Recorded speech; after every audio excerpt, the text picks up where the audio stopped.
love to talk to anybody that I haven't had the chance to talk to yet after this. That'd be great.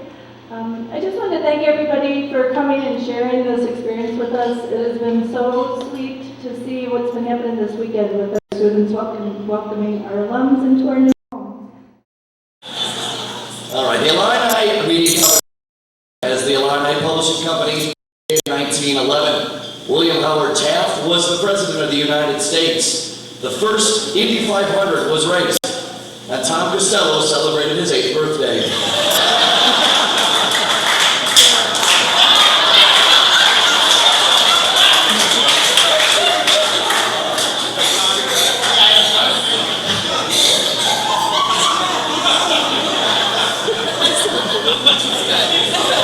Thank you, Photoshop. Directed by a student and faculty board, the Illini Publishing Company was one of the first collegiate publishing companies to practice successfully. The presses, as well as the editorial and business offices, as you all know, were located in Illini Hall over on John Street in the heart of Campus Town. Yes.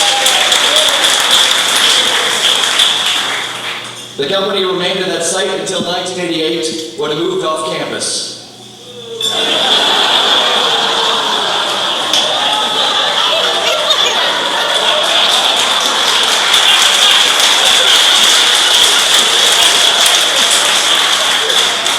But hopefully the rent was cheap. Many different publications have been under the control of Illini Media in the past, but now Illini Media Company represents the Daily Illini, WPGU 107.1 FM, Buzz Magazine, the Illio, and the other one.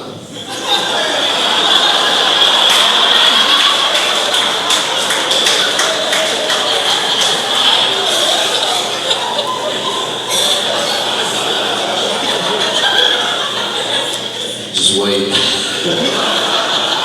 1954 was a huge year for Illini Media and the country as a whole. WPGU was formed, as well as the key Supreme Court decision Brown versus Board of Education.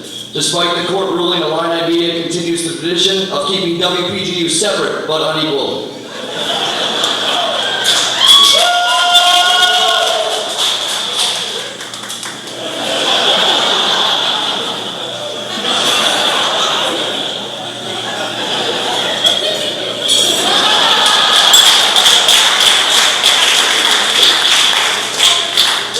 Originally broadcasting as the Parade Ground Unit by GIs returning home from the Korean War, WPGU began broadcasting from a wooden barracks-like building across the street in the back of Clark House. Around 1961, the station moved to another wooden barracks-like building, Weston Hall. In 1995, the station moved to 52 East Green Street in Champaign.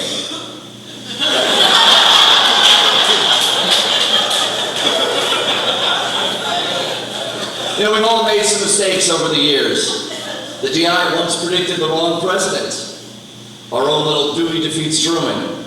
And one time, some idiot left the whole front page blank. Probably one of the Ingracias. PGU is also known for one of the biggest blunders in company history, a real big thumbs down, firing Roger Ebert. I've heard he has never gotten over that, and as we can all tell, his career has never recovered.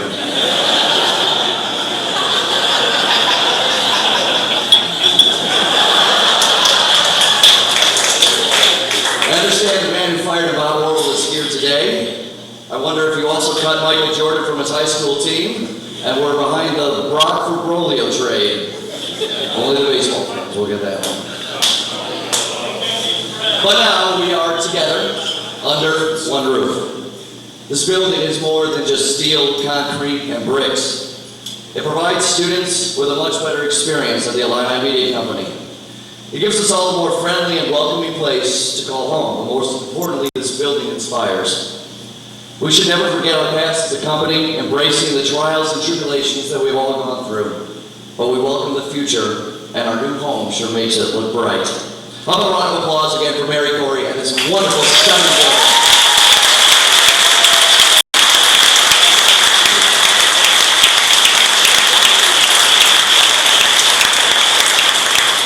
So on with the show we go. Who better to comment on our legacy than a man who personally dealt with generations of of DI and WBGU students, please welcome to the stage former Vice Chancellor for Student Affairs and former Illini Media Board President, Stan Levy.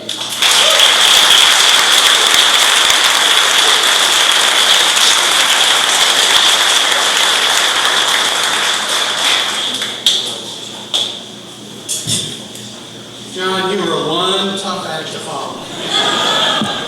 And as I tell my students in the seminar that I teach, that I'm really a dinosaur instructor. I use an overhead projector. That's it. No technology for me. Isn't this a terrific moment and a terrific place?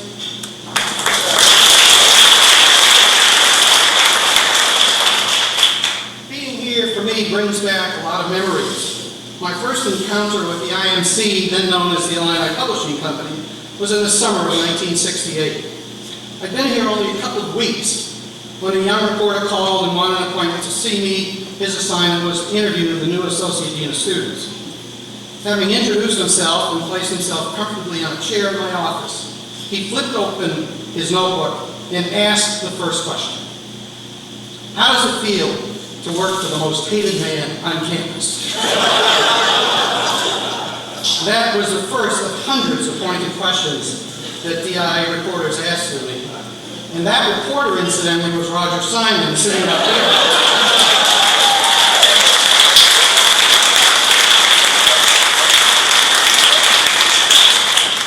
And it truly is a pleasure to see both Roger and Marcia here with us today. They are very much part of my history. My journey at Urbana-Champaign included 16 years as acting Vice Chancellor and then Vice Chancellor for Student Affairs. There are two entities on the campus which I believed in then and believe in now. They have to be free, energetic, independent, persistent, responsible, and thorough. One is student government, such as it may be from time to time, and more importantly than that is the student press. Each has a critical role in making sure that those who are trusted with the management of the university are held to public account. The student newspaper and radio station have to be creative and vibrant, energetic, inquisitive, and when necessary, very persistent.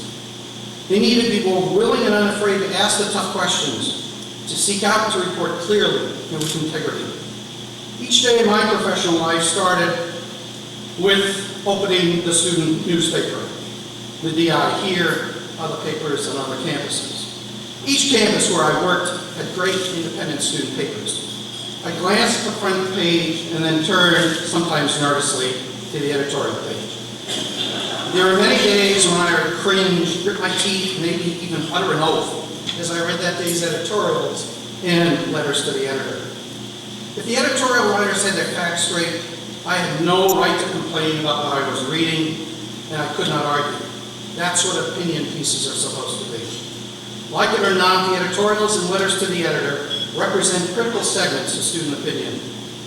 Over the course of years, through their activities and responsibilities, I came to know well, to respect and admire, and to cherish a personal connection with many editors and reporters, even as they would challenge what I might have been doing in my job. And I have more than one Turkey Award to prove it. Turkey Award for those of you who were here at Thanksgiving. These are awarded to administrators and others who are notable for something they have done. And it's obviously not something one usually brags about. I was annoyed more than anything else, indeed almost very angry, when a former publisher of this company engineered the move of the DI from Illini Hall. A student newspaper has to be on campus. It ought to be close in. It has to have direct personal contact to the sources and to the objects of their affection and their attention, which of course I was for many years. It was a sad move for the company. The challenges of developing stories and doing in-depth reporting suffered. No longer did a reporter literally cross the street and camp in my office where I would see him or her.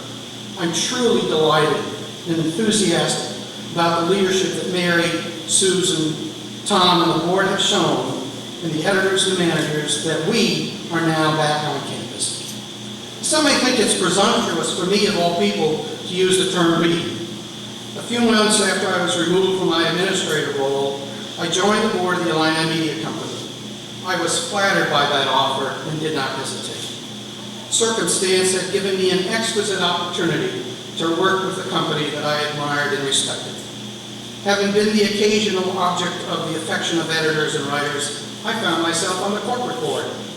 Circumstance also found me in the all too desirable position, incidentally, as serving as president of the board until I retired from the university in 1996.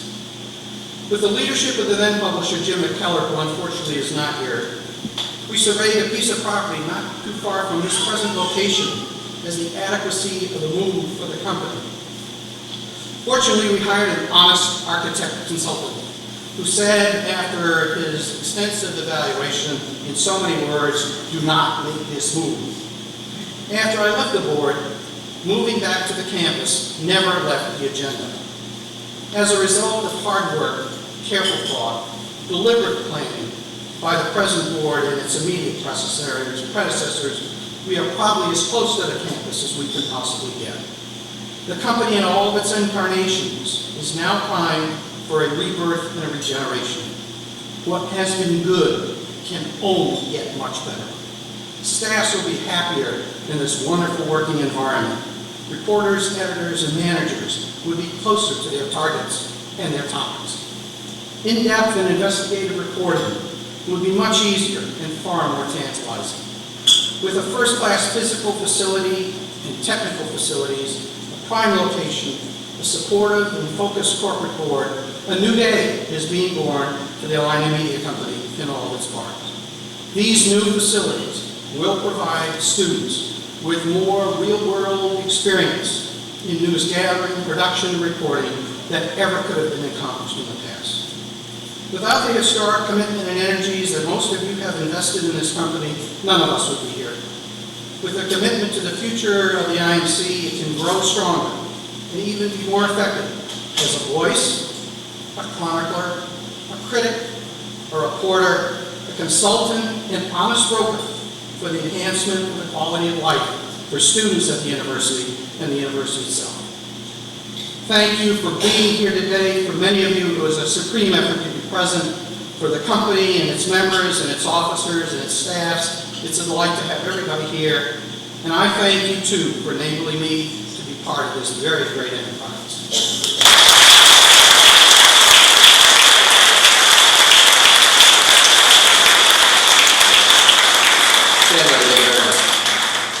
We've invited a few alumni to come and speak today. First, I'd like to welcome to this modest stage Charlie Larson, a WPGU alum. Charlie is a columnist, editor, and senior producer for ChicagoTribune.com.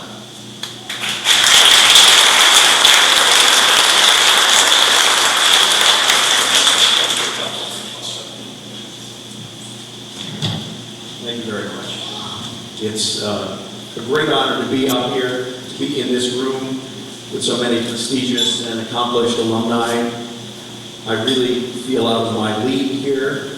It is very hard to believe that some of these tremendously successful journalists walk the same halls as we did, use the same typewriters and keyboards or control boards, scrawled on the same bathroom stalls, maybe even slept on the same disgusting couch. But that is all history now. It can't hurt us now because we are here to celebrate a great new facility with great new places to sit. To understand just why it's so great beyond that, I want to take you back. Once upon a time, a long time ago, maybe 8 years ago, the big media world was a happy world. Radio broadcasters, for instance, were happy because a license from the government was practically a license to print money. They had the ears of almost everyone who wanted music in a car, for instance. The iPod wasn't even a glimmer in Steve Jobs' eye. Happy times for the radio industry.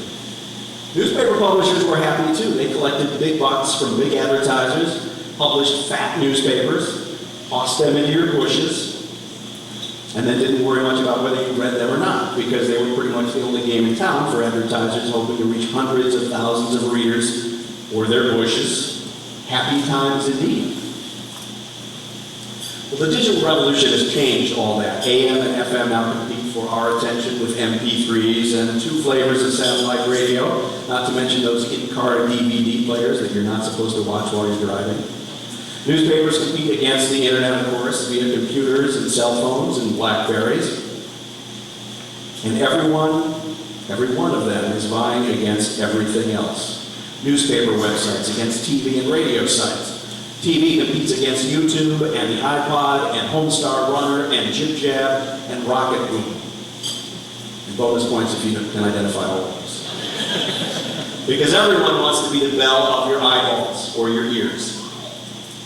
And all of them now have to compete against what New York University Professor Jay Rosen has called, I think quite cleverly, the people formerly known as the audience. This has sent shudders through the formerly happy media community, particularly, I'm sad to say, many journalists. Professional journalists, with a capital P and a capital J, you can hear it when they say it if you listen carefully, now have to contend with nonstop competition and criticism from the public. It's journalists against bloggers. It's professional photographers versus Joe Citizen with a camera phone. Oh no! Some journalists say, and for those of you from a certain generation, I'll say it again. Oh no! Flush Bisbo joke. Journalism is dying! And you can hear the capital J when they say it. The old ways are gone and society will plummet into chaos and darkness. As I recall, Ken, they said much the same sort of thing when USA Today launched. They were wrong then and they're wrong now. It's true, this may be a trying time for journalism companies. But it is the best time ever to become a journalist or a communicator of any stripe. Justice Oliver Wendell Holmes once said, "The best test of truth is the power of the thought to get itself accepted in the competition of the market." And these days, if you have something true to say, and I mean true here broadly, not just truthful or factual, but also truly funny, truly moving, truly beautiful, this new digital world of ours empowers you to communicate it to anyone, the Justice Holmes Marketplace, anyone, anywhere, regardless of medium.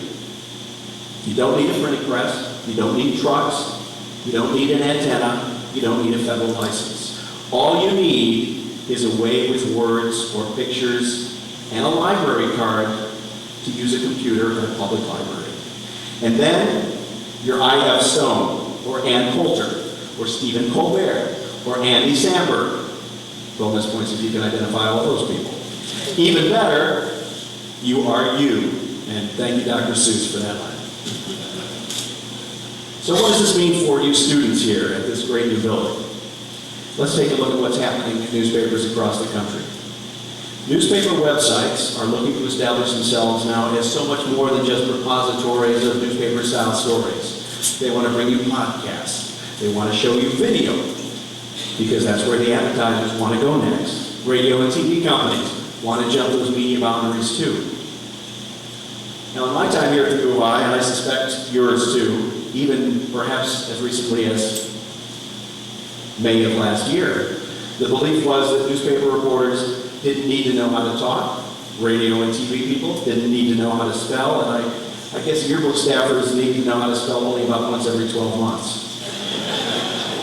You know, my wife said nobody would laugh at that line. Thank you very much. Almost all of us, I think, bore some hostility toward our sibling media. We're better than they are. They're stupid. They're snots. Whatever. That is history now in this building, in this place, at this time. Our successors, you students of today, now share the same kitchen, the same copy editors, who made a mistake earlier, I guess, and about half of you share the same bathrooms.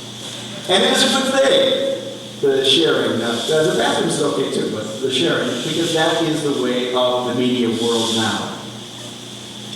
With everyone competing against everything, the most valuable employees of all out there in the real or professional world are those who understand everything, who know not only how to write and spell every month of the year, but also how to talk, how to photograph, how to connect with an audience, regardless of medium.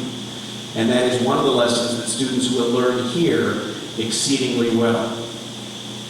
So those who graduate from this brand new facility, and I mean, of course, I'm sorry, those who graduate from the U of I and just spend a few idle hours on student media, because that's what we all did, of course. Whether they wind up working for Gannett or Tribune or Fox, or whether they're huddled in their basements cranking out funny animation or dissecting old, possibly suspect National Guard memos, they will be the stars of tomorrow, because they will know what works best in print, on the air, online, in an age when everyone is competing against everything. So go get them. Thank you very much.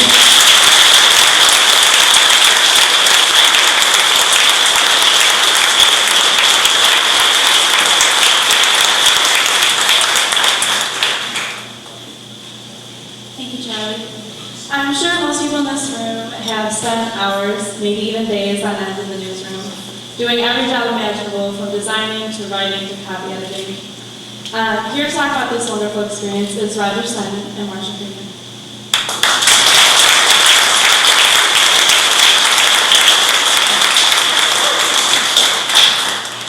Thank you. It's wonderful to be here. I look out at this distinguished group of honorees and think this must be the greatest assemblage of Illini brain power since Dick Buckner's time alone. I look at this distinguished list and I think, weren't there any women at the Daily Illini? I mean, more than one?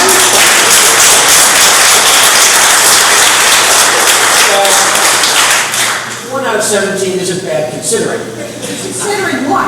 Considering that a lot of these guys used to be women. Not that there's anything wrong with that. I look out and I see so many familiar faces and old, dear friends. I will introduce them, but I really don't remember their names. My 4 years here were mostly about me. What else is new? I joined the Daily Illini because I wanted to explore an exciting career in journalism, where I could cover the community, the major events of my time, and contribute to society. I joined for the money.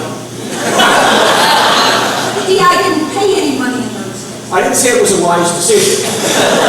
Anyway, instead of money, I found true love.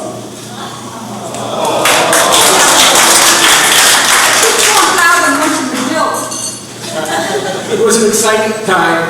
The war in Vietnam, the New Left movement at home, the Civil Rights era, and the rise of feminism and environmentalism. It was a time of GSA, UGSA, the IFC, Pan Helen, the Wigwam, Trinos, CAMS, and of course the Chief Illini Wood Motel.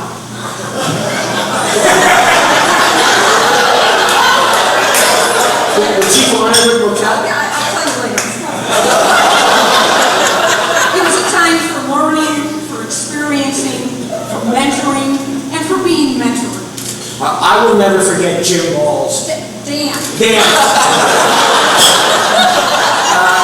Dan Balls was my editor, who never failed to give me great advice on my life and career. I was a computer science major. You were? I did it for the joke. I was a computer science major. And in 1968, I got the idea of linking every computer in the world together.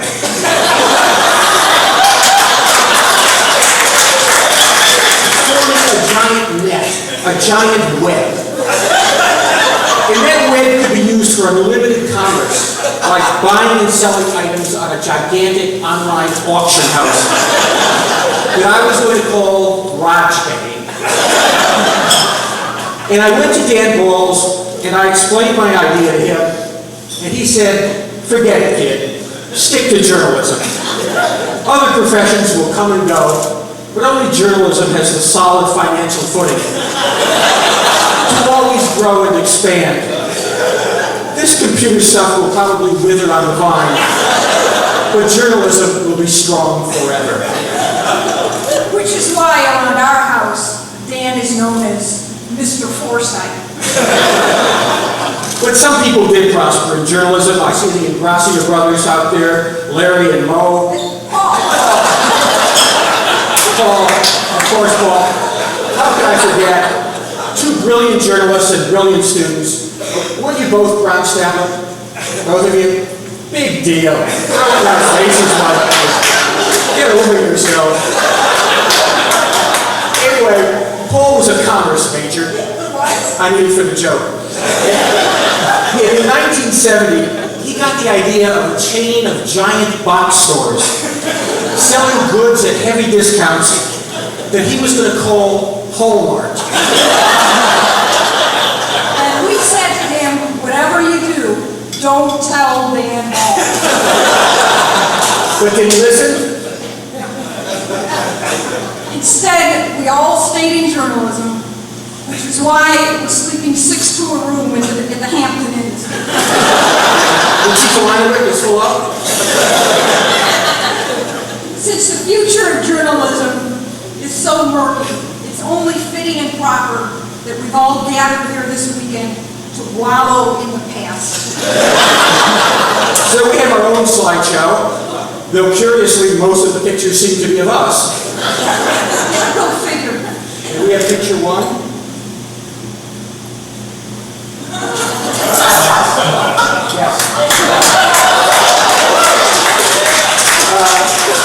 This is me in 1967, and to answer your question, no, nobody ever really dressed like this.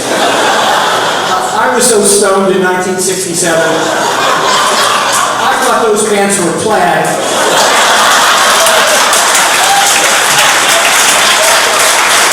And the narcs was going to bust a guy in plaid pants. Next one, please.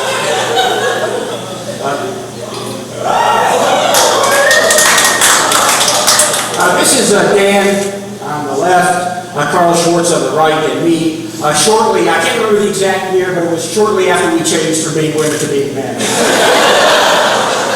You can see that it didn't really take.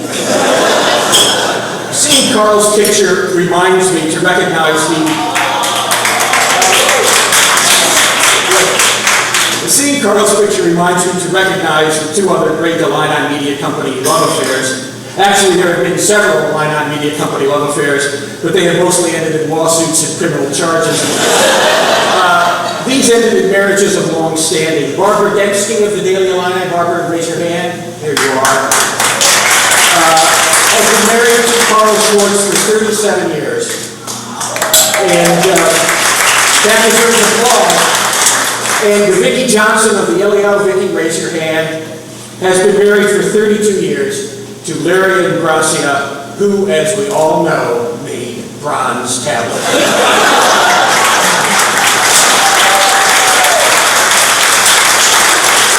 This picture was taken in the basement of Illini Hall. Now, the current occupants of this building will not recognize the stuff on the desks. It's called garbage. And the furniture is pre-IKEA. It may even, in fact, be pre-Sweden.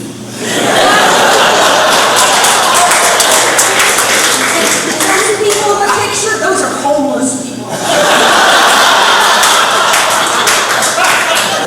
This is how the Daily Illini, calmly and with great reserve, once covered itself. They're down in the lower left is Paul and Gracia, there's Carl and Marcia and me. The big picture is of Ken Lay, a staff writer for the DI, who got the idea of forming a gigantic pipeline, energy trading, and hedge fund company called Enron. Dan Bowles told him it was a really swell idea. Next one, please.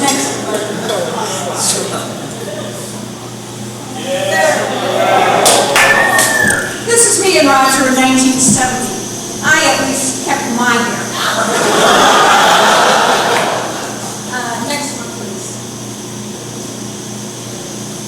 And this is Dan and Nancy Bowles leaving campus after graduation and spray painting to the children of the future, the children of the past, say thanks for paying Social Security. In all seriousness, we want to say to the visiting alums, if the Daily Illini and Illino and the Buzz and WPGU and Technograph were so good, how come none of you ever stayed here? real seriousness, we want to say that after more than 3 decades in this profession, everything important we learned about journalism, we learned right here. Next up, in the late 70s, Ken Paulson was founding editor of The Review, R-E-V-U-E, the Friday Arts and Entertainment section. In the 80s, he went on to be the founding editor of USA Today, where he is now the editor-in-chief. Please welcome Ken Paulson.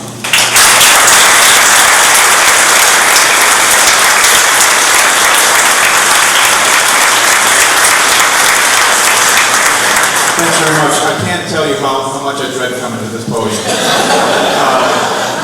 My wife Peggy's known me for a long time, and she's never seen me sweat so profusely.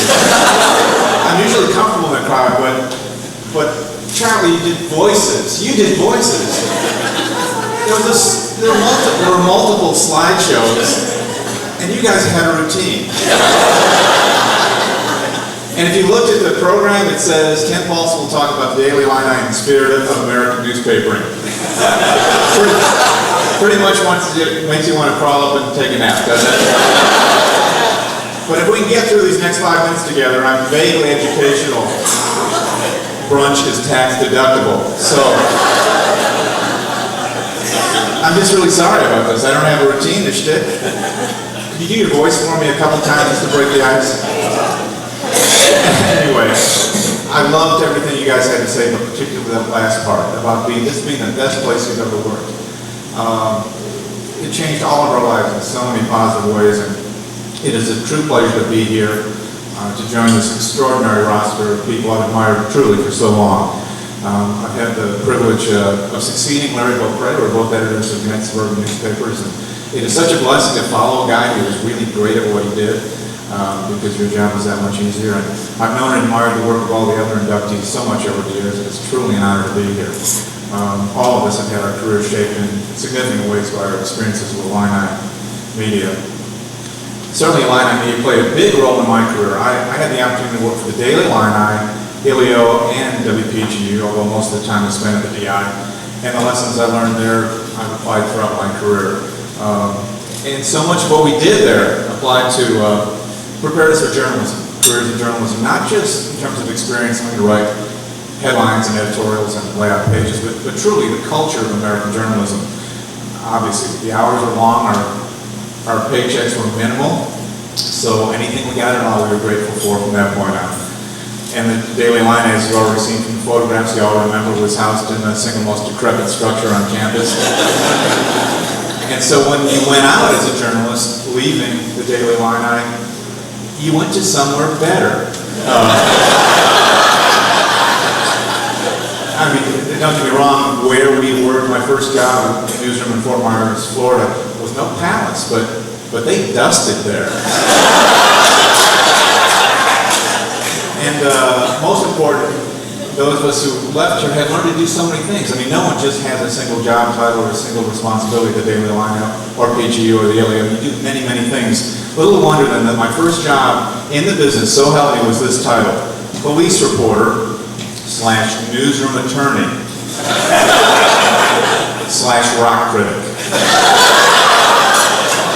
And of course, I felt underworked. There just wasn't enough to do there.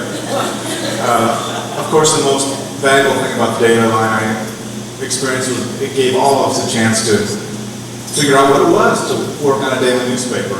And there could not have been a better testing ground to determine if this career was for each and every one of us. And frankly, I needed that. I'd gone to the University of Missouri and got a journalism school degree and enrolled in law school just to see if law was a possible career. But you know, sometimes life gives you a little nudge in the right direction. I was lucky enough to work part-time at the Urbana-based public defender's office here. And in Illinois then, and probably now, they have a program where if you're a law student, a third-year law student, you actually work on cases. You actually argue cases to a jury. And in all my time there at the public defender's office, I had a perfect record. Everyone I defended went to jail. This is true. And what were my options really then?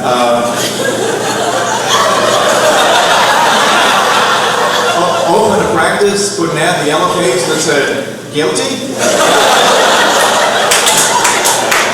Want to see justice done?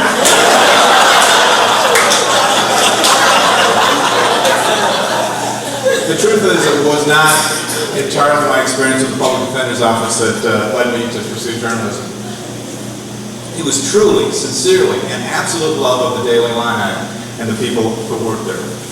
They arrived every day, determined to uncover that next big story. To act as a watchdog on both the university and the community, and to write hard-hitting editorials, raise a little hell, and make a big difference. They also, as you all know, adhere to the strongest possible code of ethics, knowing full well that if they cut corners, 30 other people would call them on it. And while they worked hard, they also played hard, and I hope that's still the case today. If you put 4 or more DI staffers in the same room with a record player, oh, I can see the confusion. Records, circular black primitive iPods, very small storage capacity. If you put 4 or more DI staffers in the room with a record player, dancing would break out. Crazed, energetic, uninhibited dancing. It wasn't until after I'd gone to work at a professional newsroom that I realized that most professional journalists actually have no rhythm whatsoever. My wife Peggy reminded me that we actually hosted one of those DI parties at our home in Savoy, and we had to move shortly thereafter. I've now worked at a newspaper or in First Amendment law for almost 30 years, and I will tell you I remain very proud of my chosen profession. And I hope those of you who currently work in journalistic capacities at the incredible Illini media operations have the same pride in both what you bring today and what you will bring in the future. You know, we all know, we've seen this opinion polls and how the press is not as respected as it once was. Lawyers are not as respected as they once were.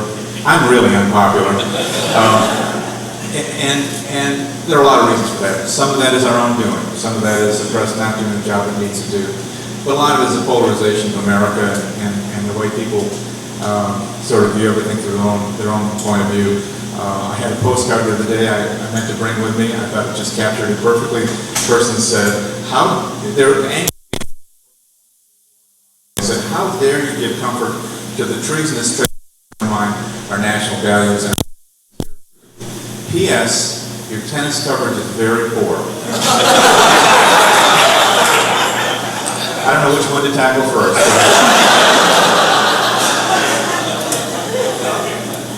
But you know, for all the criticism and concerns, I also know that first generation of Americans established a free press in this country to keep an eye on people in power and to help protect individual liberty and to fuel democracy with a free flow of information.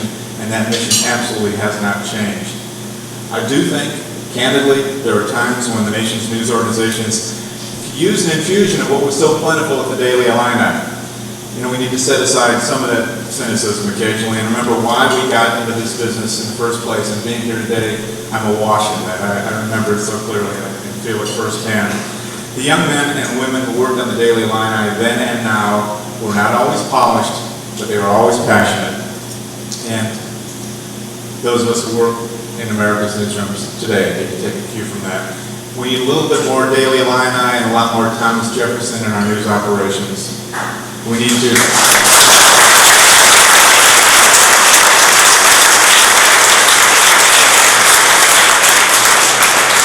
We need to come to work every day with the spirit we had when they didn't pay us to show up. We need to keep an eye on the people in power, raise a little hell, and make a big difference. It also wouldn't hurt to dance. Thank you for this honor.